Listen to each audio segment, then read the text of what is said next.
kayo. Tahaga tayo. Kasi, Opo.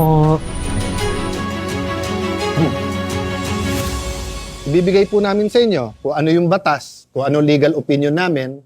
Try natin mahimay ang issue nyo sa isa't isa. Ang pagkaintindi ko medyo malalim na. Tama ba, Melody? Alam kong may reklamo ka rin, pero umpisa natin doon. So, Melody, sa madaling salita, ano ang solusyon na katanggap-tanggap sa'yo? So, ang problema kasi, natapos na yung issue namin. Nakapag-probation siya. May papel na ako pinangahawakan.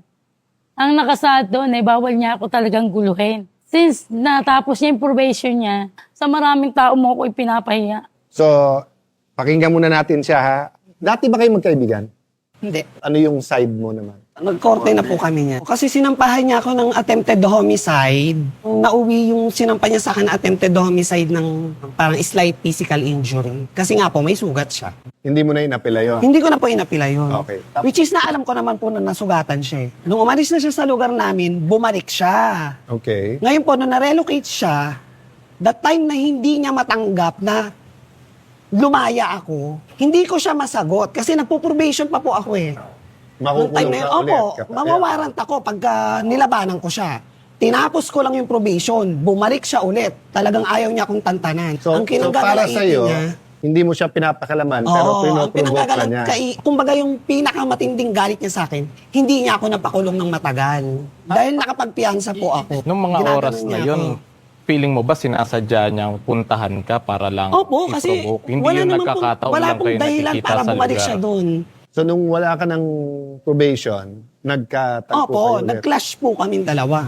So, since ikaw ang nagrereklamo, so anong gusto mong mangyari sana? Gusto ko siya makasuhan. Ikaw naman, anong gusto mong mangyari? Ako po, kahit ituloy niyo naman po hindi ko naman po siya urungan. Pero, ibig sabihin, ang gusto mo lang mangyari, tumahimik na? Or Opo, ako nga ang dapat magalit sa'yo eh. Yung nanay ko nakaratay eh. Sige, Nawalan kasi ako ng trabaho. Umpisa natin sa legal muna. Lahat kasi tayo may karapatan sa atin personal safety.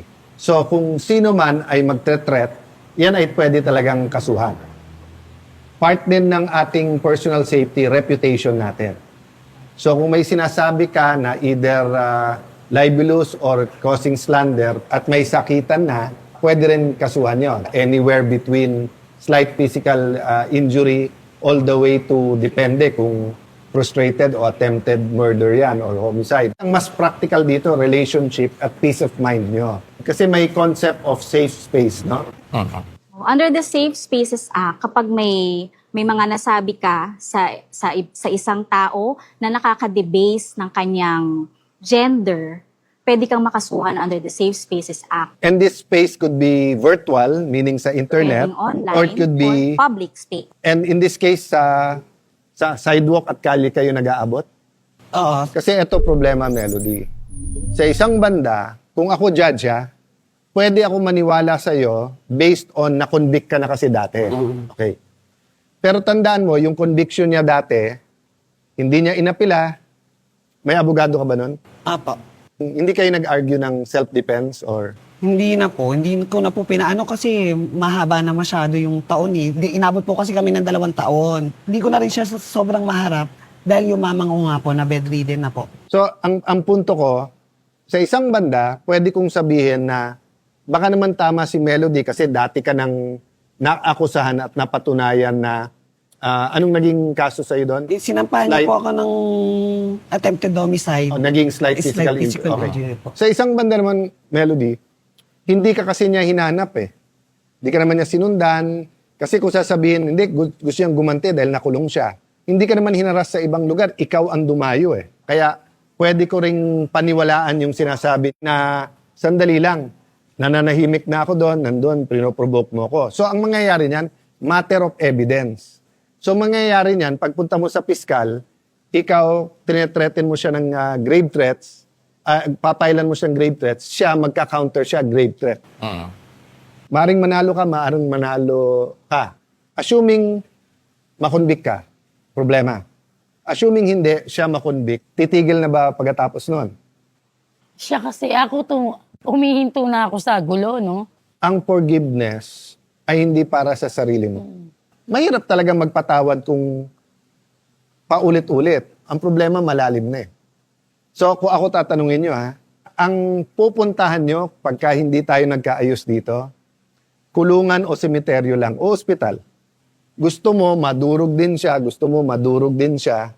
Ito ang problema. Baka walang lumabas na panalo dito eh. Kasi nga, kung makasuhan mo siya at guilty siya, 2 beses mo na siya napakulong, tingin mo titigilan ka niya? Di niya pa rin ako titigilan. Oh, okay. Baliktarin mo naman, ikaw naman napakulong niya. Tingin mo ba titigilan mo siya? Ako, titigilan ko siya dahil nakakulong ako eh. Pero siya ang taga ron ngayon eh. So, titigil ka ba pumunta doon? Hindi rin kasi yung ng friends ko. May tsansa ba na, sige, wag kayong magkabati, pero mag-iwasan na lang kayo? Wala na po. Oh, sige. Oh, so kung hindi ko ididebate yon, sige, kasuhan mo siya. Oh, habang kinakasuhan mo siya, kakasuhan mo naman siya pabalik. Kasi sabi mo yon, oh, in the meantime, mag-iiwasan kayo o magsasalubungan pa rin kayo? Tatapatin ko kayo Kung ako yung kapitan sa lugar nyo, pareho ko yung papakulong. Ako po kasi, umiiwas ako. Kaya lang, pag tinawag ako ng isang kaibigan ko, hindi pwedeng hindi ako dadaan sa lugar na yun. Magkikita at magkikita kami sa Aurora, kahit sa palengke. Oh, so kung magkita kayo, kailangan nyo ba mag-asaran? Ako kasi hindi ko galing mga asal. Kung titignan natin ng isang perspective to na nakasuhan nyo si Pipay, kumbaga na-serve niya yung sentence niya, hindi pa ba enough yun on your part na parang putulin na yung galit doon and then let's start anew. And then kay Pipay naman, yun nangyari kasi sa mother mo, although wala naman may gusto nun, pero you have to accept yung fact din na hindi ka naman nakulong na dahil ginusto niya lang eh. Kumbaga hukuman yung nagsabi nun, ibig sabihin napatunayan na may ginawa ka na mali. So, hindi ba rin pwedeng i-cut natin dun yung galit? After that, dun tayo magsimula. Hindi pa ba kayo pwede magkapatawaran? Lalo kang... Lalim na kasi yun. Sa Lalo akin na naman po, eto honest to goodness, lesson sa kanya, yun nangyari, lesson sa akin yun nangyari, hindi naman po kabawasan sa akin kung manghihingi ako ng dispensa sa kanya. Pero nasa sa kanya yun, kung tatanggapin niya, kung hindi, edi okay. Magandang So be start. it. Magandang start yun. Hindi mo siya kausapin diretso ngayon. Yun sa akin, Melody, kung nasaktan man kita, edi pasensya. May ginawa ka rin naman sa akin, kaya nagalit ako sa'yo eh. So ngayon, kung di mo tatanggapin yung panghihingi ko ng dispensa sa'yo, nasa sa'yo yan. Pag-isipan mo na lang, kasi siya naglakas loob siyang mag-sorry. Mahirap yun kasi ang tingin niya, ikaw talaga. Pero bakit hindi siya pumunta sa last naming hearing? Baka hindi Na pa sana may chance ko pa siya mapatawad. Eh, hindi na siya pumunta. Hindi ko hiningi sa iyo ngayon na ipatawad mo ngayon. Sabi ko lang, Melody, pag-isipan mo rin. Baka wala siyang tiwala sa sistema, baka galit pa siya.